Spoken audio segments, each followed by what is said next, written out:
So this was a custom model that I had sold, and she's ready to go to her new owner. Today I'm going to be using this small parcel box from Canada Post. You're also going to need some toilet paper, weird I know, plastic bags, packing tape, scotch tape, some sticky notes, a red pen, and a black pen. So I put it together, and then I just add a bit of masking tape to kind of stick it together. If you have kind of a flimsy box, just make sure that it's nice and sturdy, so adding some masking tape definitely helps.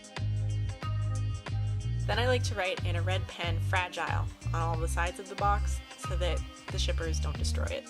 Now we're going to ready the model for packing, which is going to be the toilet paper, and you're just going to wrap the horse like a mummy. This is a common method in the model horse world, and you make sure that to get lots in between the legs so that if the model were to get squished, the legs have something to brace against. And this is the best way I've found to avoid sealant problems, because bubble wrap sometimes sticks to the model and it shouldn't, so I just make it into a nice little mummified ball and then tape it down so that it doesn't pop open. Then I'm going to take a different colored plastic bag, kind of an obvious color, this yellow one, and I'm going to stick the model inside the bag and wrap it all up so that it's extra safe and secure. Because this is a big box, we need a lot of filler, so I use plastic bags as filler.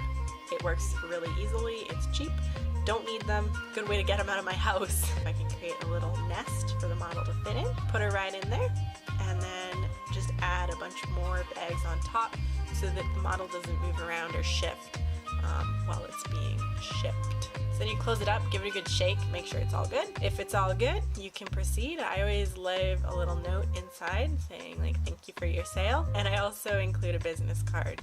Package that all back up, and you can write on your receiving address and shipping address of the person who bought the model.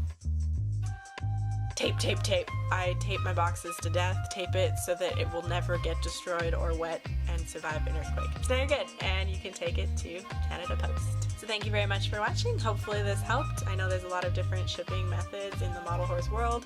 This is what works for me, and it's easy and cheap and quick.